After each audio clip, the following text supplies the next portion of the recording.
thank you for watching my channel today. My name's Sarah and my channel is called Your Tea Shelf.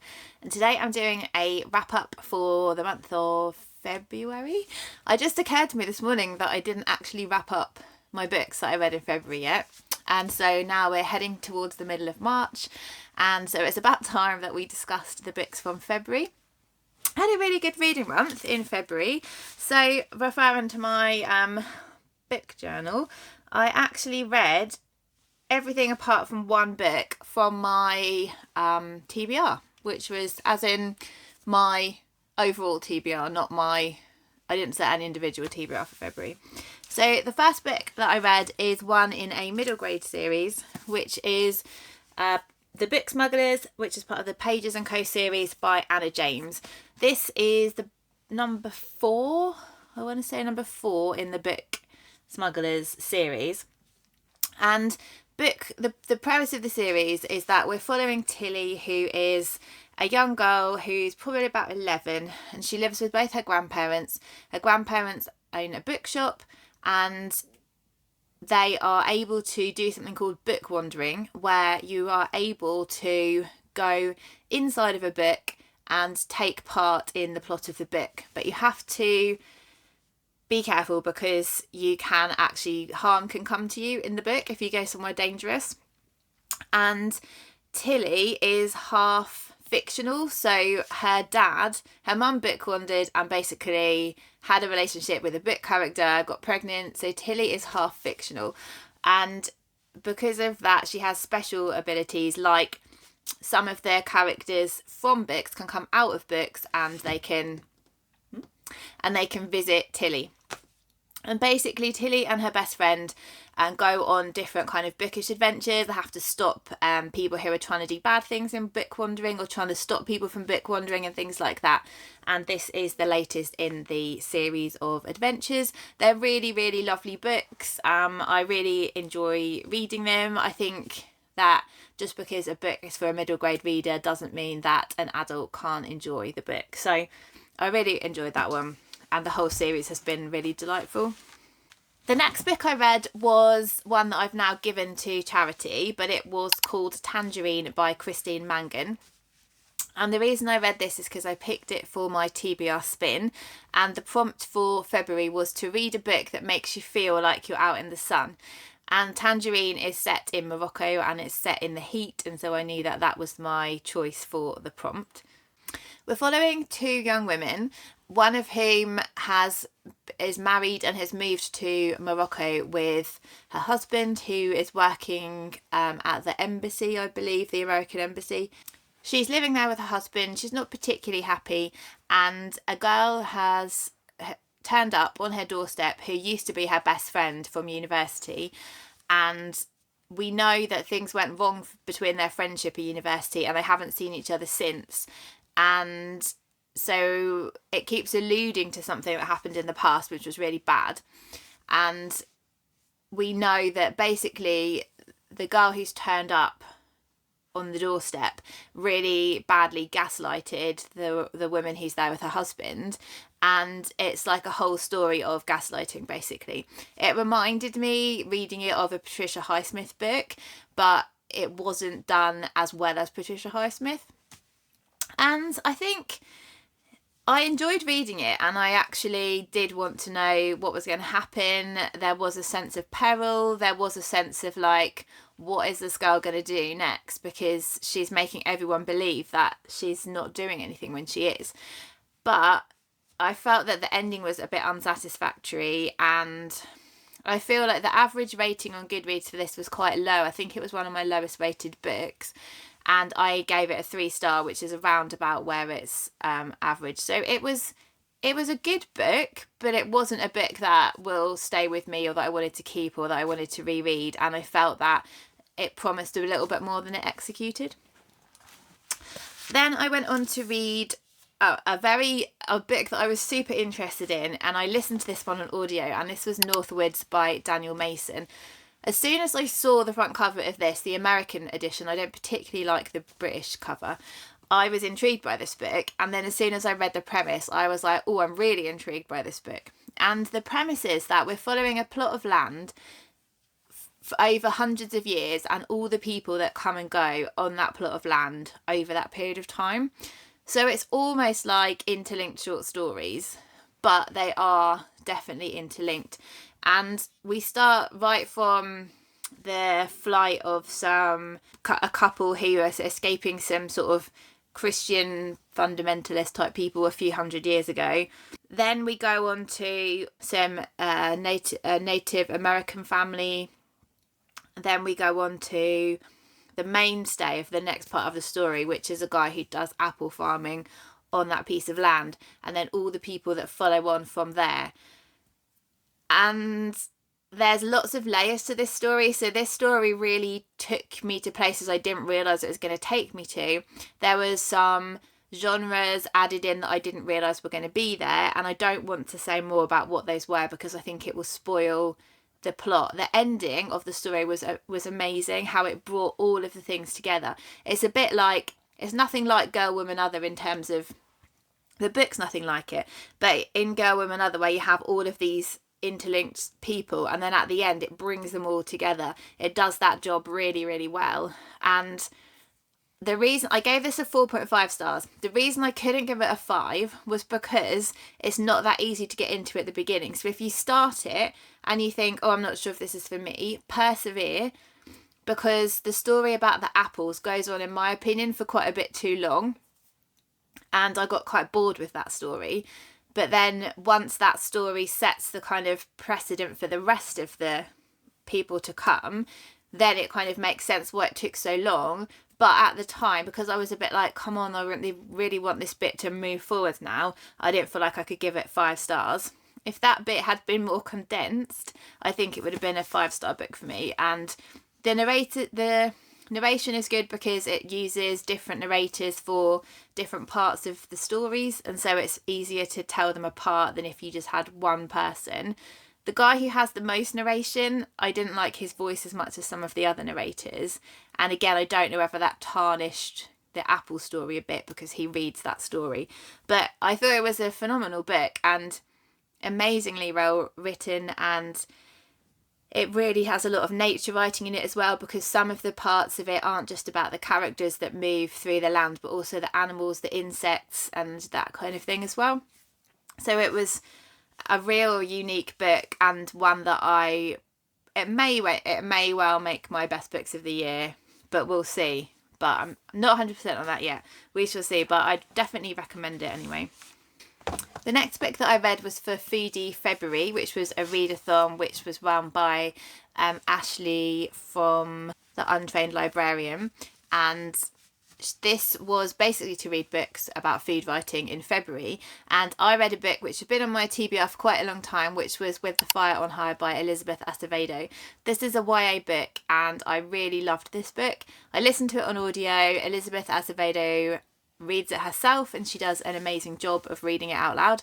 We are following our main protagonist, who is a teenager. She is about 16 and she's had a baby. So she got pregnant she just started having sex for the first time. I think she'd had sex like once or twice. She got pregnant and she then wants to carry on with her education. She's not in a relationship with her daughter's father, but they do have a good co-parenting relationship. She lives with her grandma. Her big passion in life is cooking, and she's a really creative chef. She is very talented at adding different flavours and things into recipes to try and make them her own. And she has a real passion and creative flair for like culinary arts. And she just lives with her abuela, her grandma, and her daughter Emma, and their money's very tight. And then a new culinary arts program starts at their high school where she goes to, and she really wants to take part, but there is a trip to Spain as part of the culinary arts program, and she knows that her family won't be able to fund her place because it's, I think, over $1,000 a student, and they just don't have that much money. She's already working at a burger restaurant to try and get extra cash for the family, and she knows that it's not going to be possible for her, so she's not sure what to do. It's basically her journey navigating her gift, balancing with the fact that she has huge responsibility at a young age being a parent, and also the fact that money's really tight and she wants to go to college, she thinks, but she can't afford to go to college. So she's thinking, well, is it even worth getting into all this debt when I could maybe go and get a job at a restaurant without going to college? And she's really trying to figure out what she wants to do with her life. And also navigating friendships and crushes and all the kind of things that happen when you're 16 years old. And I thought that the writing was beautiful. I thought that we really got to know our characters. We really felt the heat of the kitchen, the love of the food, the recipes that she was cooking, and also what it's like, like a glimpse of what it's like to be a teenage parent as well. So I thought that it was a really excellent book and really engaging. I thought that the narration was great, and I gave that one 4.5 stars as well. One thing I forgot to say earlier, when I read the Pages & Co book, the reason I chose that was because I'm doing Ben from Ben Reads Good, his reading challenge, he's got a prompt for each month of the year. And I did January and February the wrong way around. So I meant to read Pages & Co in January because the prompt was to read somebody with the name of Anne, as in January, in the title as the author, and Anna James is the author. So I read January's book in February, and I read February's book, which was a dystopic book, in January. So I did it the wrong way around, but I just wanted to give Ben's read along a shout out. And there's a Storygraph challenge that you can do, which I will link in the description box down below. So for my book club book, I read one which I really wasn't enthusiastic about reading. I really didn't want to read it, if I'm completely honest. But it was fine. It was better than I thought it would be. And it was The Unfortunate Side Effects of Magic and Heartbreak by Breanne Randall. And it's a book about a witchy family who basically live in a town which is a bit like, it's described as being a bit like Stars Hollow in Gilmore Girls. So it's a kind of close-knit, small American town where everyone knows everyone. And this family run a bakery, and there's two twins, adult twins, girl and boy. The girl, who's our main protagonist, she has a curse. Everyone in the family has a curse, which is the other side of their magic. And hers is that she will lose her magic if she goes through 4 heartbreaks. So she basically tries to go through life not getting close to anyone so they can't break her heart. And then her twin brother has the curse that he can hear other people's thoughts and feel other people's feelings. And it's basically driving him mad. And an old flame comes back into town of our main protagonist, and she has to decide whether she's going to risk heartbreak with him and maybe losing her magic, whether they can break a curse. So it's all like that kind of stuff. So it's like a cozy witchy book with baking and recipes and stuff. The writing isn't very good, but sometimes, it's nice when you just have a book which is an easy read. You don't have to engage your brain really to read it. And it's kind of cozy and you can just relax a bit. It was like that kind of book. So I'm not going to really spend any more time describing it. I gave it 3 stars. Everyone in the book group kind of felt similarly. So it was just fine. It was basically just fine. And then the final book that I listened to was one which was my oldest book on my TBR. So one of my oldest audiobook on my TBR. One of the things that I was doing this year is to go through like my oldest audiobooks that I own from Audible credits and to listen to them rather than just picking the ones that I've bought most recently.